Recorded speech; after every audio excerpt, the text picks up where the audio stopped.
right ඔන්න එහෙනම් බහුවස්ත්‍ර කියන එක මම ආයෙත් හඳුන්වනවා ඔයගොල්ලන්ට බහුවස්ත්‍රවල මේ වගේ රූප සටහන් තමයි ඔයාලට බහුවස්ත්‍ර වලට කියන්නේ මොනවද ලක්ෂණ තුනක් තියෙනවා මෙම තල රූප සරල රේඛාවලින් නිර්මාණය වී ඇත ලියාගන්න පහලින් පහළට දෙවෙනි තරුව මෙම තල රූප සංවෘත වේ ඒ කියන්නේ විවෘත වෙලා නැහැ ඊළඟ එක මෙම තල රූප වල සරල රේඛා එකිනෙක ඡේදනය නොවේ ඔන්න ඒ කාරණා තුන ලියාගන්න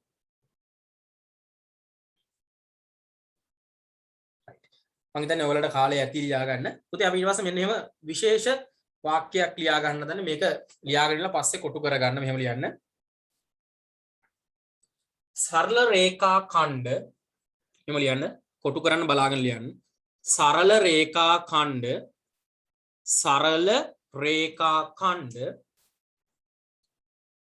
තුනක් හෝ කිහිපයක් නැත්නම් තුනක් හෝ ඊට වැඩි ගණනකින් සරල රේඛා ඛණ්ඩ තුනක් හෝ ඊට වැඩි ගණනකින්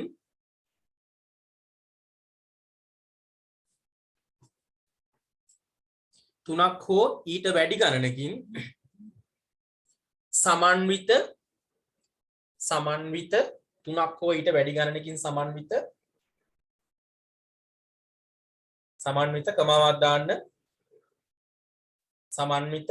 කමාවක් දාන්න සංවෘත සයන්න බිඳුව වයන්න ගයනුකිත තයන්න සංවෘත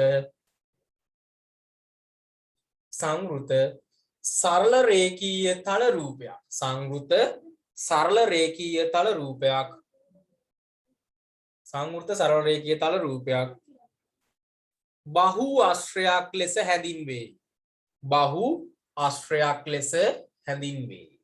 සංවෘත සරල රේඛීය තල රූපයක් බහු ආශ්‍රයක් ලෙස හැඳින්වේ right ඔක එනම් කොටු කරගන්න නැත්නම් පැනලා යයි ඒ නිසා කොටු කරලම තියාගන්න වැදගත් කාරණාවක්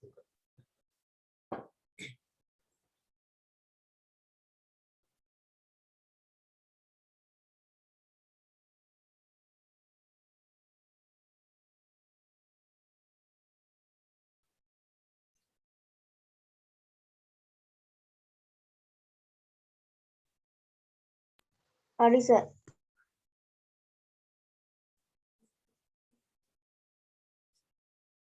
එහෙනම් පුතේ ඔයා දන්නවද බහුවස්ත්‍රයක් කියන්නේ කවුද කියලා. එතකොට පුතේ මම මෙයා රූප සටහන් ටික කලින් ඔක්කොම මෙන්න මේක මට කියන්න බහුවස්ත්‍රයක්ද කියලා ඉක්මනින්. මේක බහුවස්ත්‍රයක්ද නැද්ද? මොකක්ද ඔයාගේ අදහස? මේක බහුවස්ත්‍රයක් නෙවෙයි පුතේ. ඇයි හේතුව? මේ වක්‍ර රේඛාවක් තියෙනවා. එහෙනම් වක්‍ර රේඛා තිබ්බොත් බහුවස්ත්‍රයක් වෙනවද? නෑ. සම්පූර්ණ වෙලා තියෙන නමුත් වක්‍ර රේඛා කියන්නේ මේක බහුවස්ත්‍රයක් නෙවෙයි. එහෙනම් ඔයාලට බහුවස්ත්‍ර අඳුර ගන්න පුළුවන් වෙනවා. මෙන්න මේක ගැන මොකද කියන්නේ මේක බහුවස්ත්‍රයක්ද නැද්ද තුන් දෙනාම සරල රේඛා බහුවස්ත්‍රයක්ද නැද්ද නැහැ හේතුව ඇයි මේ කට ඇරිලා විවෘත වෙලා තියෙන. එහෙනම් මේකත් බහුවස්ත්‍රයක් නෙවෙයි. එහෙනම් වක්‍ර රේඛා තියෙන්න බෑ. මෙන්න මෙහෙම පුතේ කට ඇරිලා තියෙන්න බෑ. ඒ වගේම මේ බලන්න මෙන්න මේක බලන්නකො. මේ ඡේදනය විලා ගිහිල්ලා මේ තනි රූප සටහන ගත්තොත් බහුවස්ත්‍රයක් නෙවෙයි. මේ තනි රූප සටහන බහුවස්ත්‍රයක් නෙවෙයි. හැබැයි මේ දෙක බහුවස්ත්‍ර දෙකක් විදිහට ගන්න පුළුවන්. මේ තනි රූපේ සැලකුවොත් බහුවස්ත්‍රයක් නෙවෙයි. මොකද මෙතනින් වෙන් වෙලා ඡේදනය වෙලා ගිහිල්ලා. තනි රූපේ බහුවස්ත්‍රයක් නෙවෙයි. හැබැයි මේක වෙනම බහුවස්ත්‍රයක්. මේක වෙනමත් බහුවස්ත්‍රයක් වෙනවා. right එහෙනම් බහුවස්ත්‍ර කියන ඔයාලට ඔලුවට යන්නේ නැති. හරි ඊට පුතේ මට ඔයාලට කතා කරන්න ඕන කාරණාව තමයි දැන් බහුවස්ත්‍ර හැදෙන්නේ සරල රේඛා වලින් කියවනේ. නේද? බහුවස්ත්‍ර හැදෙන්නේ සරල රේඛා වලින්. මම මේ බහුවස්ත්‍රයක් නෙවෙයි යන්නේ. මේකේ බහුවස්ත්‍රයේ සරල රේඛා තුනක් තියෙනවා. පුතේ ආවුම් වශයෙන් බහුවස්ත්‍රයක් අඳින සරල රේඛා තුනක් තියෙනවා. තව එකක් අඳිනම සරල රේඛා හතරක් භාවිතා කරලා බහුවස්ත්‍රයක් මේ විදිහට. මේ පුතේ බහුවස්ත්‍ර වල සරල රේඛා තියෙනවනේ. ඒවට අපි කියනවා ඒකේ පාද කියලා. එහෙනම් මෙන්න මේකක් කියන්නේ පාදයක්. බහුවස්ත්‍රයක තියෙන සරල රේඛා වලට අපි කියනවා පාදයක් කියලා. හරිද? බහුවස්ත්‍රයක සරල රේඛා වලට අපි කියනවා පාදයක්. එහෙනම් මේකේ පාද කීයක් තියෙනවද? 1 2 3. පාද 3. මේකත් පාදයක් නේ. මේක තව පාදයක්. මේකත් පාදයක්. මේකත් තවත් පාදයක්. මේකත් පාදයක්. තවත් පාදයක්. එහෙනම් ඔය පාද සෙට් එකක් ඉන්නේ. හැබැයි අපි පාදයක් කියලා එකක් විතරක් මාක් කරගමු. නැත්තම් මේක අපැහැදිලි වෙනව වැඩි නේද? ඔයාලා අඳිනකොට එකක් විතරක් මාක් කරගන්න. නැත්තම් කැතයි. එහෙනම් බහුවස්ත්‍රයක තියෙන පුතේ සරල රේඛාවලට අපි කියනවා පාද කියලා ඒ බහුවස්ත්‍ර. මම මේ බහුවස්ත්‍ර දෙකක් ඇඳලා තිබුණා right. මේ බහුවස්ත්‍ර දෙකේම පාදයක් කියන්නේ කවුද? අර තියෙන සරල රේඛාව. එහෙනම් බහුවස්ත්‍රය කියලා බහුවස්ත්‍රය මේ පුතේ දැන් රූප සටහන් දෙක දාගමු. පද්දා රූප සටහන් දෙක දාගෙන ඊතල දෙක දාගන්න.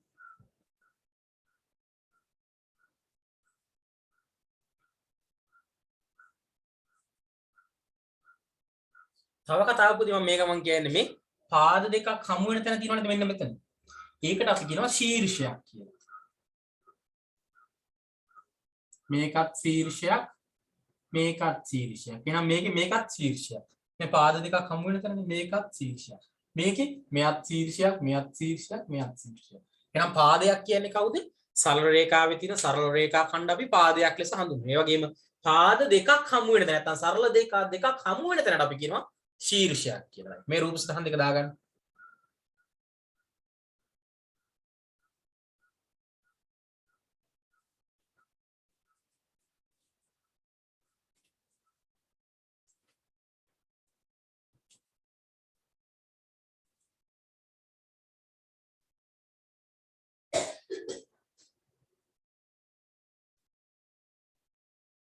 right රූප සටහන් දෙක දාගත්තද? හරි. රූප සටහන් දෙක දාගත්තා නම් අපි මෙහෙම ලියමු. බහුවස්ත්‍රයක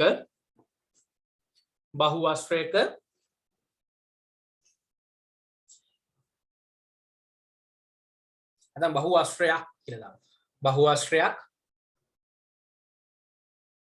බහුවස්ත්‍රයක් සෑදී ඇති බහුවස්ත්‍රයක් සෑදී ඇති බහුවස්ත්‍රයක් සෑදී ඇති බහුවස්ත්‍රයක් සෑදී ඇති බහුවස්ත්‍රයක් සෑදී ඇති එක් සරල රේඛාව බහුවස්ත්‍රයක් සෑදී ඇති එක් සරල රේඛාව බහුවස්ත්‍රයක් සෑදී ඇති එක් සරල රේඛාව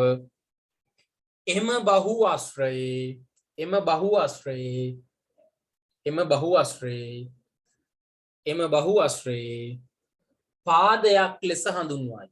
එම බහුවස්ත්‍රයේ පාදයක් ලෙස හඳුන්වයි. එම බහුවස්ත්‍රයේ පාදයක් ලෙස හඳුන්වයි. එම බහුවස්ත්‍රයේ පාදයක් ලෙස හඳුන්වයි. එම බහුවස්ත්‍රයේ පාදයක් ලෙස හඳුන්වයි.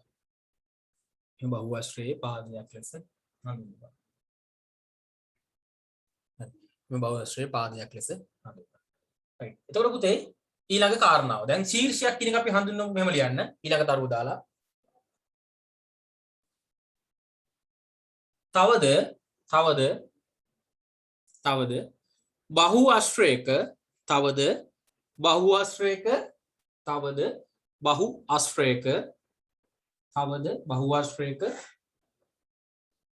තවද බහුවස්ත්‍රයක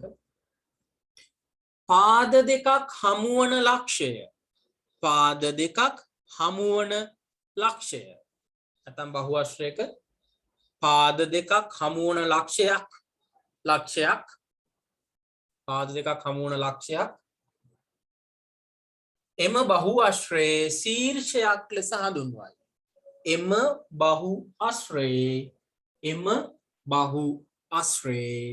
එම බහුවස්ත්‍රයේ ශීර්ෂයක් ලෙස හඳුන්වයි. එම බහුවස්ත්‍රයේ ශීර්ෂයක් ලෙස හඳුන්වයි. එම බහුවස්ත්‍රයේ ශීර්ෂයක් ලෙස හඳුන්වයි. right. එහෙනම් පුතේ අපිට පාද තුනක් ඇඳලා තමයි ඉස්සරවම බහුවස්ත්‍රය අඳින්න පුළුවන්. පාද දෙකකින් බහුවස්ත්‍රයක් අඳින්න පුළුවන්ද? බෑ. try කරලා බලන්නකො පාද දෙකකින් බහුවස්ත්‍රයක් අඳින්න පුළුවන්ද? මෙච්චරයිනේ. සම්පූර්ණ නම් තව එකක් අනිවාර්යෙන් ඕනේ. අඩුම පාද තුනක් එනන් ඉන්න ඕනේ බහුවස්ත්‍රයක් අඳින්න. දැන් ඊළඟට මම මේ තවත් බහුවස්ත්‍රයක් අඳිනවා පාද කීපයක් භාවිතා කරලා. right. බලන්න මේ බහුවස්ත්‍ර මේ ඔක්කොම සරල රේඛා ඈ. පුතේ ඒතර මම මේ අඳුරු කරනවා අතුල ටික. මම මේ අඳුරු කරනවා ඉරි දාලා අඳුරු කරනවා. අපි කියන එකට අඳුරු කරනවා කියන්නේ. right මේ පුතේ අඳුරු කරපු කොටස ඒ කියන්නේ මේ සංවෘත වෙලා තියෙන ප්‍රදේශය අපි කියනවා මේ ඇතුලේ තියෙන ප්‍රදේශය අපි කියනවා බහුවස්ත්‍රයේ ඇතුළත ප්‍රදේශ. බහුවස්ත්‍රයේ ඇතුළත ප්‍රදේශ. ඒ කියන්නේ අඳුරු කරපු කොටස ඒ කියන්නේ ඇතුලේ මේ සංවෘත වෙලා තියෙන ප්‍රදේශය අපි කියනවා බහුවස්ත්‍රයේ ඇතුළත ප්‍රදේශ කියලා. මේ සංවෘත වෙලා නේද පිටින් තියෙන ප්‍රදේශය මේ කොහේ හරි තැනක් මොකද අපි කියන්නේ බහු ආශ්‍රයේ පිටත පෙදෙස. පිටත පෙදෙස. අපි අර ඉගෙන ගත්ත පොතේ 6 වසරේ වෘත්ත පාඩමේදී මේ ඇතුලේ තියෙන ලක්ෂයක් මෙන්න වෘත්තයේ මත ලක්ෂයක් මෙන්න වෘත්තයේ බාහිර ලක්ෂයක්. ඒ වගේ තමයි.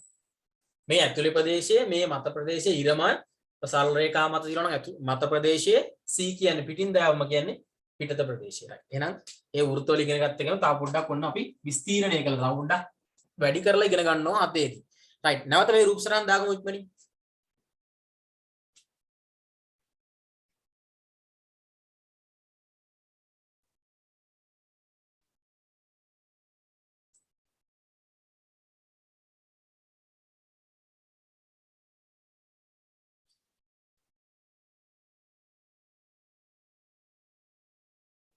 රූප සටහන ඉක්මනින් අද දවස් තමයි පුතේ මේ පාඩමේ වැදගත් කොටස මූලික කොටස බහුවස්ත්‍ර කියන හඳුන්වන ටික. ගණන් නැහැ අද. තියරි ටිකක් තියෙන. ඒ ටික ඔලුවට දාගත්තොත් තමයි ඊළඟ දවසේ දෙවෙනි කොටසේදී අපිට අවබෝධ කරගන්න පුළුවන්.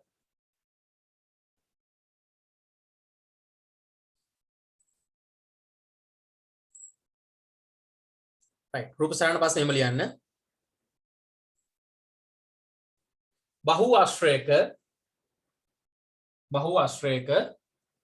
බහුවස්ත්‍රයක තරුවක් දාලා ලියන්න. වැදගත් කාරණා ටිකක් අද සාකච්ඡා කරන්නේ. බහුවස්ත්‍රයක සරල රේඛා වලින් සංවෘත වී ඇති පෙදෙස. බහුවස්ත්‍රයක සරල රේඛා වලින් සංවෘත වී ඇති පෙදෙස. බහුවස්ත්‍රයක සරල රේඛා වලින් සංවෘත වී ඇති ප්‍රදේශ. වී සංවෘත වී ඇති ප්‍රදේශ. වරහන් ඇතුලේ දාගන්න අඳුරු කරන ලද ප්‍රදේශ කියලා. වරහන් ඇතුලේ දාගන්න අඳුරු කරන ලද ප්‍රදේශ කියලා. ප්‍රදේශ බහුවස්ත්‍රයක සරල රේඛා වලින් සංවෘත වී ඇති ප්‍රදේශ. වරහන් ඇතුලේ බහුවස්ත්‍රයේ අඳුරු කරන ලද ප්‍රදේශ නැත්නම් වරහන් ඇතුලේ අඳුරු කරන ලද ප්‍රදේශ වරහන් වහලා ලියන්න. බහුවස්ත්‍රයේ ඇතුළත ප්‍රදේශ ලෙස හඳුන්වනවා. බහුවස්ත්‍රයේ ඇතුළත ප්‍රදේශ ලෙස හඳුන්වන අතර බහුවස්ත්‍රයේ ඇතුළත ප්‍රදේශ ලෙස හඳුන්වන අතර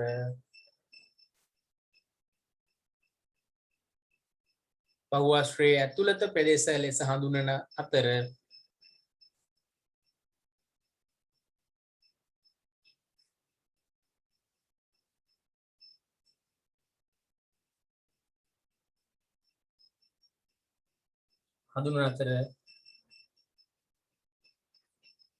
ඉතිරි බාහිරින් පිහිටන ප්‍රදේශ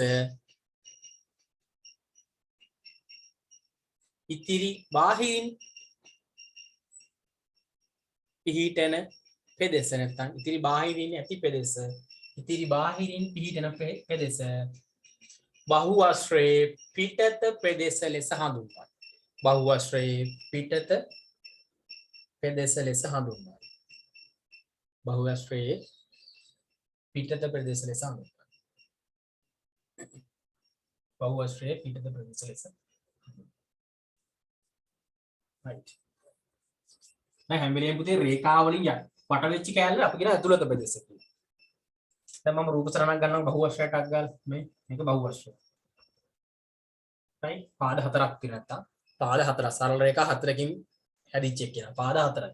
මේක අපි කියනවා පුතේ මම A ලක්ෂය මෙතන දානවා මෙතන B ලක්ෂය දානවා තිත තියෙන්නේ පිට තියෙන්නේ C ලක්ෂය. ඒතර පුතේ A ලක්ෂය බහු ආශ්‍රය තුල පිහිටයි. නැත්තම් බහු ආශ්‍රයේ ඇතුළත පිහිට නැත්තම් තුල පිහිටයි. අපි ඇතුළත කියලා දාමු. බහු ආශ්‍රයේ ඇතුළත පිහිටයි. B කියන මොකද කියන්නේ? B ලක්ෂය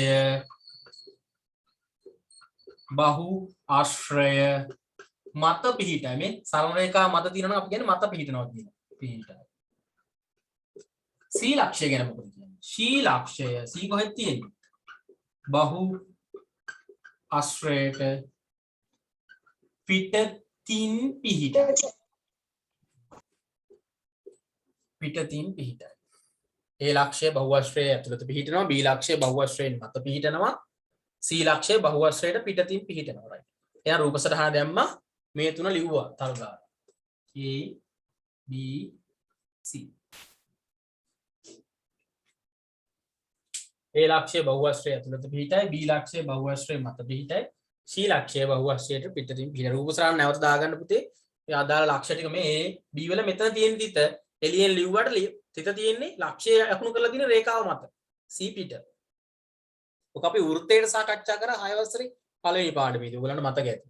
වෘත්තයේ මත ලක්ෂයක්, වෘත්තයේ පිටත ලක්ෂයක්, වෘත්තයේ ඇතුළත ලක්ෂයක් විදිහට.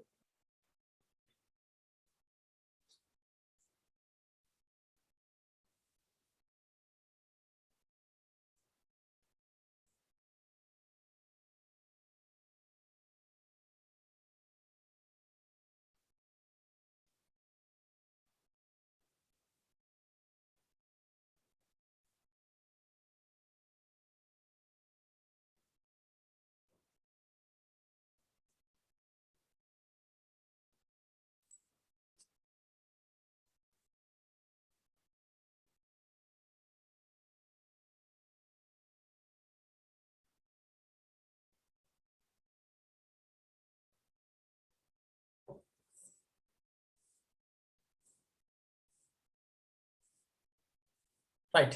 මම හිතන්නේ කාලය ඇති උඩ ගියා ගන්න. ඊට පස්සේ පුතේ මම ඔයාලට බහුවශ්‍රයේ කෝණය කියන එක හඳුන්වලා දෙන්නම්. right. දැන් මම නැවත බහුවශ්‍රයක් ගන්නවා. මේ බහුවශ්‍රය ගමුකෝ අපි ලේසි මේක කියන පාදු තුනයි තියෙන්නේ. මේ බහුවශ්‍රය පුතේ මේක ශීර්ෂයන්නේ, මෙතන ශීර්ෂයක් තියෙනවා. මෙතනත් ශීර්ෂයක්, මෙතනත් ශීර්ෂයක්. මේ ශීර්ෂයේදී හමු වෙන පුතේ ශීර්ෂයේදී හමු වෙන පාද දෙක ඉන්නවනේ, සරල රේඛා දෙක. ඒ දෙක අතර තියෙන කෝණයට අපි කියනවා බහු ආශ්‍රේ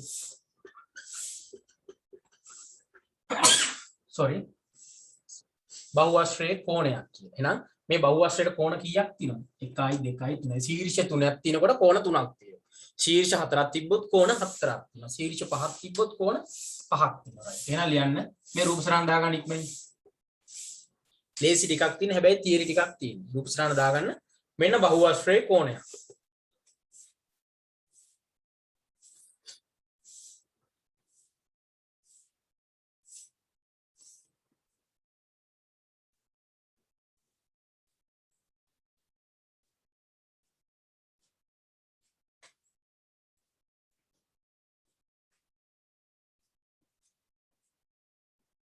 right.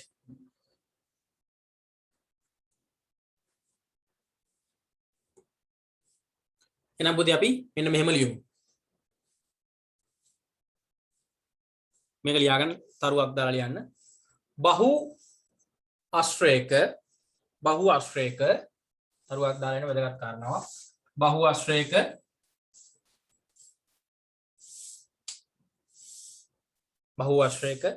එක් ශීර්ෂයේදී හමුවන බහු ආශ්‍රයක එක් ශීර්ෂයේදී හමුවන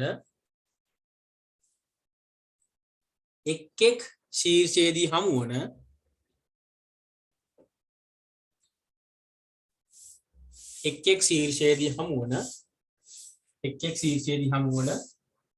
පාද දෙකක් අතර එක් ශීර්ෂයේදී හමුවන පාද දෙකක්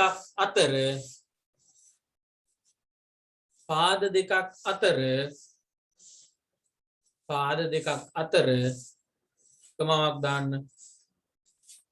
බහු ආශ්‍රය තුල පිහිටි කෝණය, බහු ආශ්‍රය තුල කියන්නේ ඇතුලේ තියෙන කෝණය.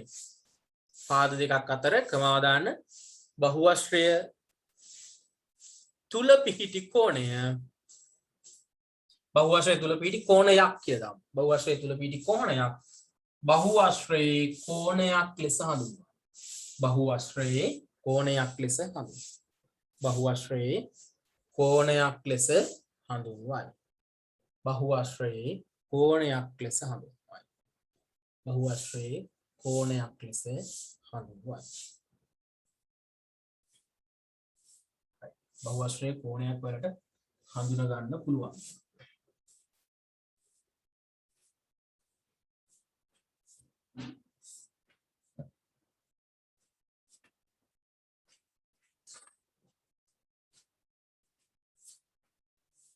මෙන්න මෙතනදී පුතේ මම ඔයාලට පුංචි කාරණා ටිකක් මතක් කරනවා බලන්න මෙන්න මේ රූප සටහන. මම මෙහෙම ඇඳුත් පුතේ මේ රූප සටහන මේක මෙන්න මේ ශීර්ෂය ගත්තාම පුතේ 1 2 3යි පාද 3ක් හමු වෙනව නේද? මේ ශීර්ෂයේදී පාද 3ක් හමු වෙනවා. නේද? මේ වගේ පාද 3ක් හම් මේ රූප සටහනක් පුතේ බහුවශ්‍රයක් නෙමෙයි. හැබැයි මෙයා වෙනම බහුවශ්‍රයක් මෙයා වෙනම බහුවශ්‍රයක්. එහෙනම් සාමාන්‍ය බහුවශ්‍රයක පුතේ එක් ශීර්ෂයකදී හමු වෙන්නේ පාද දෙකක් පමණයි. මතක තියාගන්න බහුවශ්‍රයක එක් ශීර්ෂයකදී නැත්නම් එක ලක්ෂයක එක මුල්ලකදී හම්බෙන්නේ පාද දෙකයි. මේක තුනක් හම්බ වෙනවා. මේක බහුවශ්‍රයක්ද නැහැ. හැබැයි මේ රූපේ වෙනම බහුවශ්‍රයක්. මේ රූපේ වෙනම බහුවශ්‍රයක්. ඒ වගේම පුතේ මම කලිනුත් ඔයාලට පැහැදිලි කරා මේ වගේ මේ ශීර්ෂයේ ඡේදනය වෙලා යනවා නම් මේ දෙක වෙන වෙනම බහුවශ්‍රය. මේ තනි රූපයක් ලෙස සැලකුවම මේක බහුවශ්‍රයක් නෙවෙයි. මේ ශීර්ෂයේදී පාද ඇත්තටම හතරකුත් හමු වෙනවා. ඒක පාද හතරක් හමු වෙනවා. එහෙනම් මේක බහුවශ්‍රයක් නෙවෙයි කියලා තමයි ඔයාලට තීරණය කරන්න. මේ දෙකම බහුවශ්‍ර නෙවෙයි. හොඳට මතක තියාගන්න. එක ශීර්ෂයකදී පාද තුනක් දෙකට වඩා හමු වෙනවා නම් බහුවශ්‍රයක් නෙවෙයි. පාද ඡේදනය වෙලා යනවා නම් ඒත් බහුවශ්‍රයක් නෙවෙයි. ඔය කාරණා දෙක මතක තියාගන්න ඕනේ. එහෙනම් පුතේ මම ඔයගොල්ලන්ට කිව්වා බහුවශ්‍රයක් වෙන්න අවම වශයෙන් පාද කීයක් තියෙන්න ඕනද කියලා 3ක් තියෙන්න ඕන කියලා. එහෙනම් පුතේ අපි කතා කරන්න හදනවා මෙතනින් එහාට බහුවශ්‍ර කීපයක් ගැන. අවම වශයෙන් බහුවශ්‍රයක් වෙන්න නම් පාද කීයක් තියෙන්න ඕනද? 3ක් තියෙනවා. එහෙනම් පාද 3ක් සහිත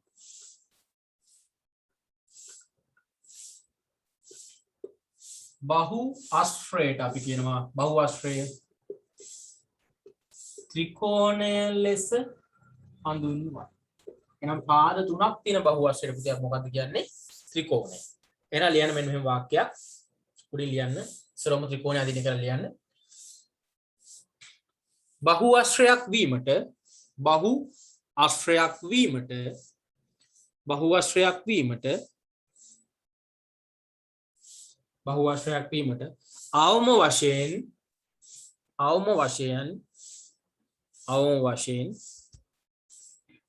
වශයෙන් පාද 3ක් තිබිය යුතුය. බහු ආශ්‍රයක් වීමට අවම වශයෙන් පාද 3ක් තිබිය යුතුය. බහු ආශ්‍රයක් වීමට අවම වශයෙන් පාද 3ක් තිබිය යුතුය. කියලා පුතේ මේ ත්‍රිකෝණය අඳගන්න. ඇඳලා පහළ ලියන්න. පාද 3ක් සහිත බහු ආශ්‍රය ත්‍රිකෝණය ලෙස හඳුන්වයි කියලා.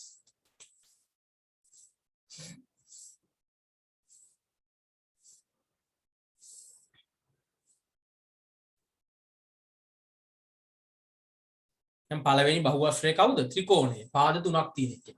රූප සරණ දාගන්න පාද 3ක් සහිත බහුවශ්‍රය ත්‍රිකෝණය ලෙස හඳුන්වනවා.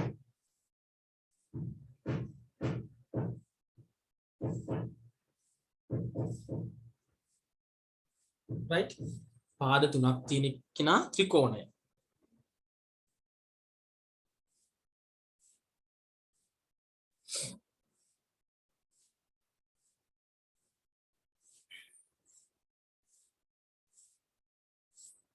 පාද 3ක් තියෙන කෙනා ත්‍රිකෝණය. right. මම ඉතින් කාලයේදී ත්‍රිකෝණයක් ඇඳලා ඔක ලියා ගන්න. right. ඊට පස්සේ පුතේ දැන් පාද 3යි ඊට පස්සේ පාදයක් වැඩි කරමු. උතර පාද කියන්නේ 4ක්. නම් පාද 4ක් තියෙන එක්කිනාට මොකක්ද කියන්නේ? මෙයාත් පුතේ බහුවශ්‍රය. පාද 4යි හැම පැත්තෙම සංවෘතයි. එහෙනම් මේකට කියනවා පුතේ අපි පාද 4කින් සමන්විත බහුවශ්‍රයට අපි කියනවා චතුරාශ්‍රය කියලා. චතුරාශ්‍රය ලෙස හඳුන්වනවා.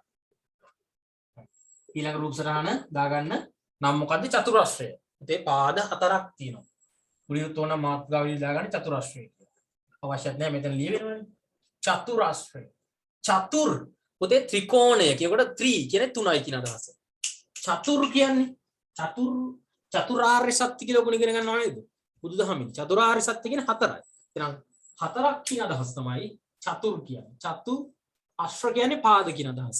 චතුර් අශ්‍ර පාද 4යි කියන අදහස තමයි චතුරාශ්‍රය වෙලා තියෙන්නේ. චතුර් අශ්‍ර. චතුර් කියන්නේ 4, අශ්‍ර කියන්නේ පාද. එහෙනම් පාද 4ක් තියෙනවා තමයි චතුරාශ්‍රය කියන්නේ.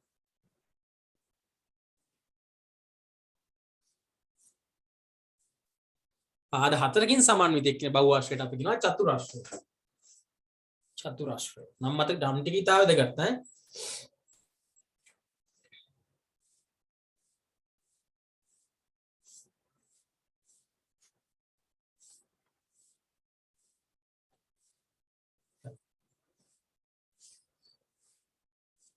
මේකත් මම හිතන්නේ කාලය ඇති මේ හැම එකම සරල රේඛා අඳින්න ඕනි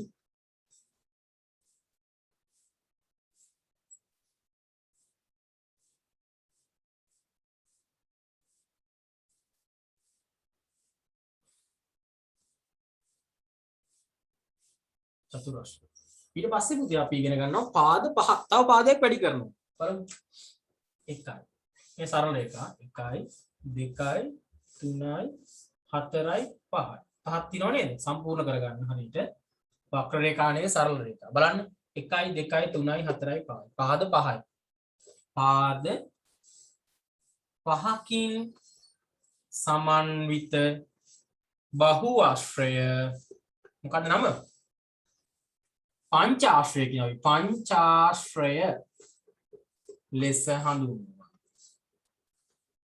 එහෙනම් මොකද පුතේ පාද පහක් තියෙනවා මොකක්ද කියන්නේ පංචාශ්‍රය පංච කිව්වම මොකක්ද තේරෙනව ඔයාලට පංචාශ්‍රය පංච කියන්නේ පහයි කියන්නේ පංච පුද්ගල කමිටුව කියන්නේ පස් දෙනෙක් ඉන්න කමිටුවක් නම් පංචාශ්‍රය කියන්නේ පහක් කියන අදහස පංච ආශ්‍රය ආශ්‍රය කියන්නේ මොකද්ද මම කිව්වා ආශ්‍රය කියන්නේ පාද කියලා පංච ආශ්‍රය ආශ්‍රය පහක් තියෙන කියලා අපි කියනවා පංචාශ්‍රය කියලා පංචාශ්‍රය පංචාශ්‍රය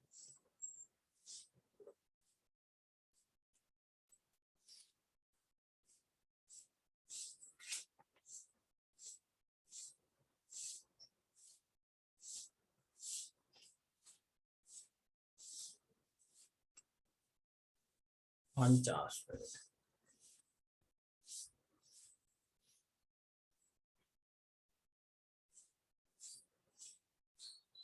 හරි එහෙනම් පුතේ අපි පාද 6ක් තියෙන කියලාත් බලමු පාද 5කින් සමන්විත බහුආශ්‍රය පංචාශ්‍රය සඳහන්වයි දැන් අපි පාද 6ක් එකක් යටින් අඳිමු 1යි 2යි 3යි 4යි 5යි 6යි 6ක් තියෙනව නේද මේ බලන්න 1යි 2යි 3යි 4යි 5යි 6යි පාද 6ක් නේ මෙතන දෙකක් ඈ මේක එක පාදයක් මේක තවත් පාදයක් පාද 6ක් එන්න ගන්න හරියට 1යි 2යි 3යි 4යි 5යි 6යි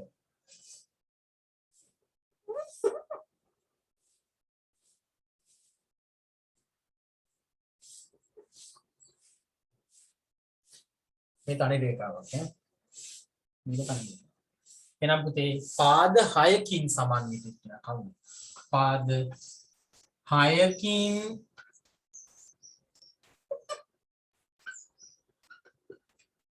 පාද 6කින් සමන්විත බහු ආශ්‍රයට අපි කියනවා ෂඩාශ්‍රය කියලා ෂඩාශ්‍රය ලෙස හඳුන්වනවා මොකක්ද නම ෂඩාශ්‍රය ෂඩාශ්‍රය මූර්තද සයන්න ෂඩාශ්‍රය කොහොමද යන්නේ මූර්තද සයන්න ඩයන්න ශ්‍ර කරනවා යටට ප්‍රකාර වාස් දන්නේ ෂඩාශ්‍රය ෂඩාශ්‍රය ෂඩාශ්‍රය එනම් පාද 6ක් පාද 3ක් තිබ්බොත් ත්‍රිකෝණය පාද 4ක් තිබ්බොත් චතුරාශ්‍රය පාද 5ක් තිබ්බොත් පංචාශ්‍රය පාද 6ක් තිබ්බොත් ෂඩාශ්‍රය දැනට ඔය ටික ඇති අපි තව ටිකක් ඉස්සරහට තව චුට්ටෙන් ඉතුරු ටික කතා කරනවා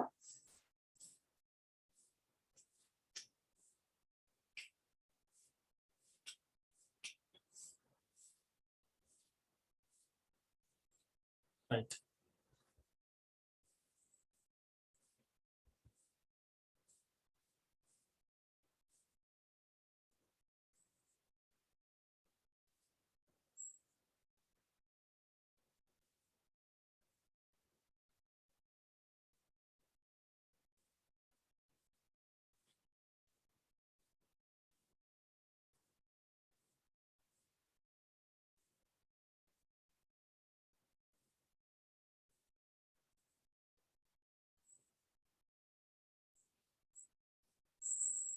එහෙනම් එහෙනම් අපි ඉතින් එහාට යමු ලියන්න එහෙම බහුආශ්‍රයක් නම් කිරීම යන්න බහුආශ්‍රයක් නම් කිරීම බහු ආශ්‍රයට නමක් දාන්න දැන්. බහු ආශ්‍රයක් නම් කිරීම.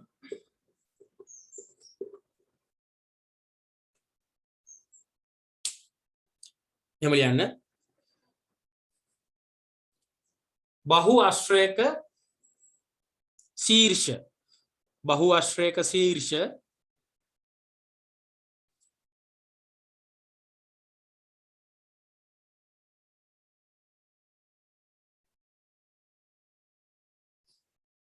බහු ආශ්‍රයක ශීර්ෂ ඉංග්‍රීසි හෝඩියේ බහු ආශ්‍රයක ශීර්ෂ ඉංග්‍රීසි හෝඩියේ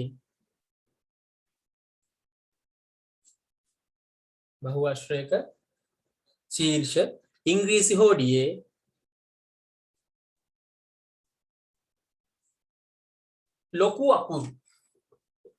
ලොකු අකුරු නැත්නම් වරහන් දාන්න කැපිටල් අකුරු කියලා. කැපිටල් අකුරු කියලා. ලොකු අකුරු වරහන් ඇතුලේ කැපිටල් අකුරු. අකුරු නැත්නම් අක්ෂර වලින් නම් කිරීමෙන් ලොකු අකුරු වලින් කියලා නේ. අකුරු වලින් ලොකු අකුරු වලින් නම් කිරීමෙන්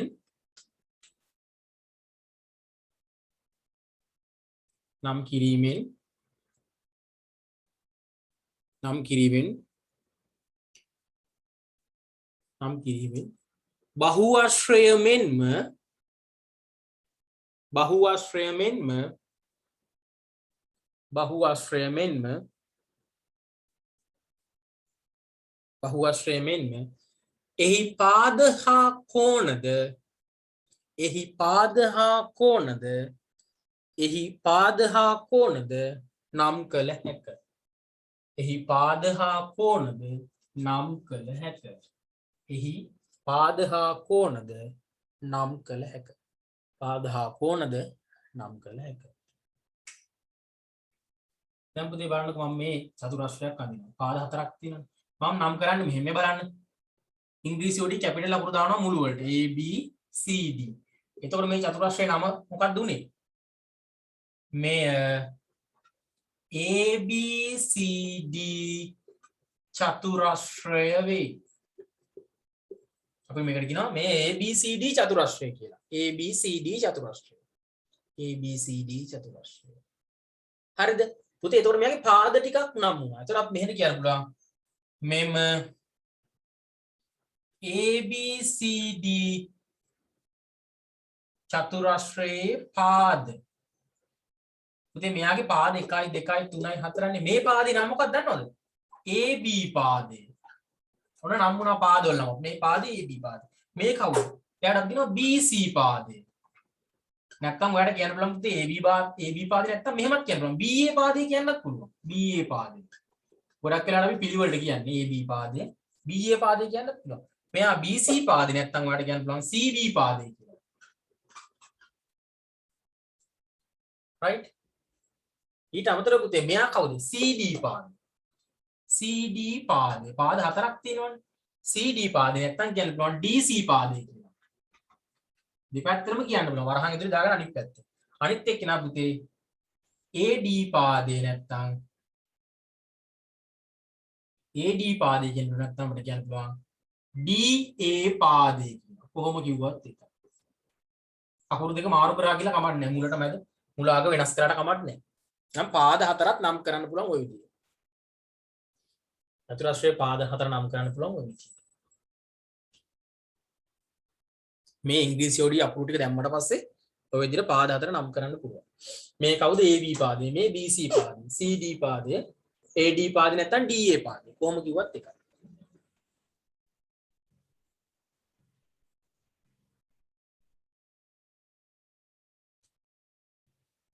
ඒ වගේම පුතේ කෝණ ටිකක් නම් වෙනවා. කෝණ ටික කොහොමද නම් වෙන්නේ? ඔන්න බලන්න කෝණ නම් වෙන හැටි. මෙම ABCD චතුරාශ්‍රයේ කෝණවල නම් කොහොමද මේක කෝණයන්නේ පුතේ මේක කෝණය අපි මේ කෝණය හඳුනන මෙන්න මේ කෝණේ තියෙන්නේ B වල නේද B ශීර්ෂයේ තියෙන්නේ අපි යාර ඉස්සරම ලියනවා දෙපැත්තෙන් දානවා දෙපැත්තෙන් දානවා මේ ABC කෝණය ABC කෝණය ABC B වල තමයි කෝණය තියෙන නිසා මේ B උඩින් මෙහෙම පොඩි අපි කියමු මේකට කෝණ මාක් එක කියලා. කෝණය හඳුන්වන B වල කෝණය. ඔක අනිත් පැත්තට කියන්න පුළුවන් පුතේ CBA කියලා තෝරන්න. CBA කියන්නේ. CBA කිව්වත් එකයි ABC කිව්වත් මැද තියෙන්නේ B. මැද තියෙන එක තමයි හරියට. දැන් මේක ලියමු බලන්න. මේකේ නම කොහොමද ලියන්නේ? මැද තියෙන්නේ C. එයා දාන්න ඕනේ. එයාට කෝණ මාක් එක ගන්න.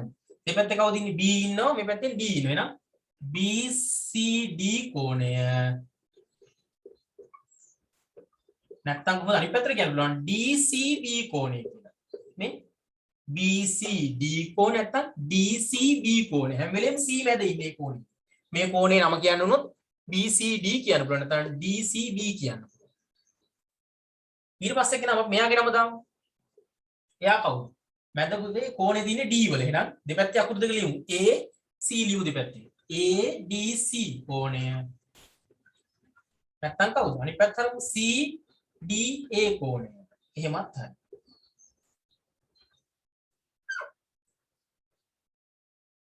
දැන් මෙයා හඳුන්වමු බලන්න. එයා කවුද? A වල තමයි කෝණය ඉන්නේ. මේ පැත්තෙන් අකුරු ගමුකෝ BAD. BAD කෝණය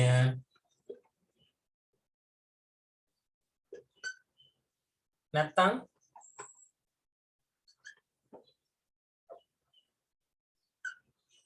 මොකද? BAD නැත්තම් DAB. DAB හැම කෝණයක්ම කියවන්න පුළුවන් ආකාර දෙකක් තියෙනවා. හැම පාදයක්ම කියවන්න පුළුවන් ආකාර දෙකක් තියෙනවා. බලන්න. ABC කෝණය. මෙතන මෙන්න මේ කෝණය ගැන තමයි කියලා තියෙන්නේ. මැද තියෙන තැන තමයි ශීර්ෂය. මැද අකුරු තමයි ශීර්ෂය වෙන්නේ. මේ කෝණය ගැන කියන්නේ. මේකේ C මැද තියෙනවා කියන්නේ මෙන්න මේ කෝණය ගැන. දෙපැත්ත දෙන්න ලියනවා BCD DCB කොහොමද කියන්නේ? දෙපැත්තම හරි. මේකත් හරි මේකත් හරි. හැබැයි මැද තියෙන්න ඕනේ අදාළ එක්කෙනා. අපිට මේ කෝණය ගැන කියන්න ඕන නම් එයා මැදට දාලා දෙපැත්තේ අකුරු ටික දානවා. මේ මැද අකුරට පුතේ කෝණ මාක් එක දානවා. මේ නිකන් ඔයාලට තේරෙනවද කෝණ මාක් කියන වහලයක් ගෙවුවා වගේ. එහෙනම් ඔය විදිහට ඉංග්‍රීසි ඕඩිය අකුරු ටිකක් දැම්මට පස්සේ කෝණ ටිකයි පාද ටිකයි නම් කරගන්න පුළුවන්. රයිට්. නම් පුතේ ටක් ගාලා මේ සටහන දාගමු.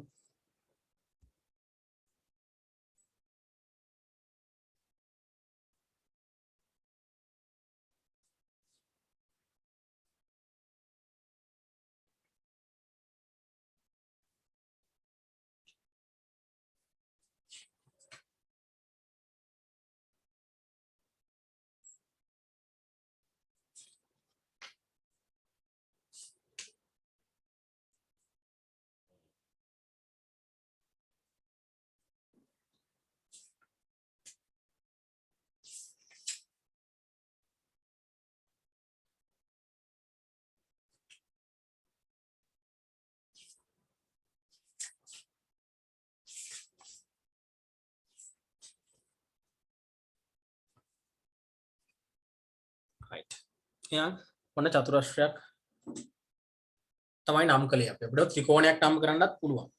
නේද? ත්‍රිකෝණයක් නම් කරොත් අකුරු තුනයි ඕනි. A B C වගේ.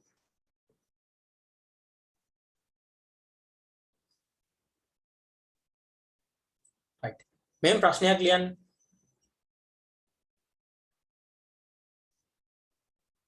මෙහෙම ප්‍රශ්නයක් ලියන්න. මේක ලියාගෙන ඉවරයි නේද? තාම ලියන කවුරු වෙනවද කියන්නේ? මේක ලියාගෙන ඉවරද?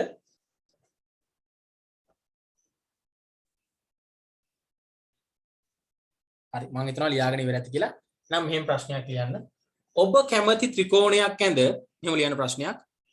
ඔබ කැමති ත්‍රිකෝණයක් ඇඳ ඔබ කැමති ත්‍රිකෝණයක් ඇඳ ඔබ කැමති ත්‍රිකෝණයක් ඇඳ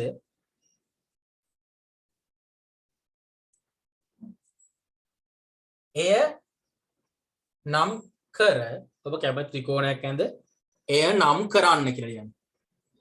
ඔබ කැමති ත්‍රිකෝණයක් ඇඳ එය නම් කරන්න.